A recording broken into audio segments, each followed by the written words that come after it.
Hermes is known by many names: Cadmus to the Greeks, Enoch to the Jews, Mercury to the Romans, and Thoth to the Egyptians.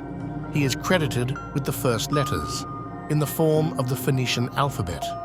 Hermes increased the days of the year from 360 to 365 and gave mankind the sum of the knowledge we possess about the divine. All religions, arts, sciences, and philosophies stem from the teachings of Hermes. He is the known author of the 42 books revered by the ancient Egyptians, though he is credited with thousands more. Genesis 1, 1-10, and John 1, 1-5 are almost word for word from the teaching of Hermes. The Trinity of gods in the different religions come from the teachings of Hermes. None of the Holy Scriptures can be properly understood without reading Hermes. While wandering in the wilderness, Hermes pauses for meditation and prayer. As his consciousness is freed from his senses, he sees a dragon whose size fills the heavens and body emits all colors of light. In awe and fear, Hermes asks the dragon to reveal its identity.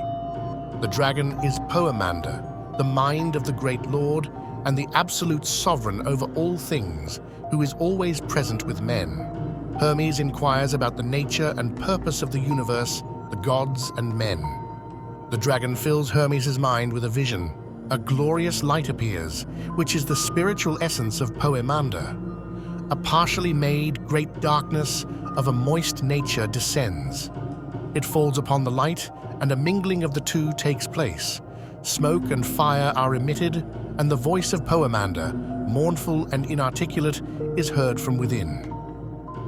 Escaping the imprisoned light, a holy word takes its place on the water.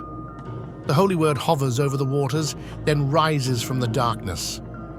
Pure and uncontaminated, it flies upward, pulling the air along with it. It heads towards the fire, away from the earth and water, which become so thoroughly mixed that they are indistinguishable from one another. In this way, the spiritual worlds are separated from the material worlds. Pymander tells Hermes that he is the light and the mind and the god over all. He existed before the light and the dark, and the body and the spirit were separated. The bright word that was born from the mind is the Son of God, and his name is Reason. Reason is born from thought, and reason will divide the light from the dark. Pymander further instructs Hermes that the intellect in him, which sees and hears, is not of the material realm. This also is the living word of God. The light that lives within darkness can only separate itself using reason. The union of mind and the word of God is what produces life. Darkness is always divided against itself, both outside of and within a man. The light and the fire must be separated from the earth and water of the body and rise to the spirit to achieve immortality. The air being feminine and the water desirous of copulation took from the fire its ripeness and from the ether spirit, and so nature produced bodies after the species and shape of men. And man was made of life and light into soul and mind, of life the soul, of light the mind. There are three parts to a man: physical, mental, and spiritual, or body, mind, and soul. God rules over each of these domains. The heat from the sun brings warmth to the physical, light to the mental, and fire to the spiritual. God is light, and the mind is light. The only source of light that we have is the sun. Without the sun, there would be no life on earth. All life is nourished and grown by the sun. Without the sun, we would see nothing. We don't see objects.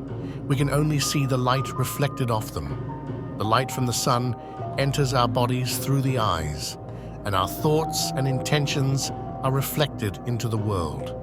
The light is all, and the light knows all. The Son of God is the Son of God.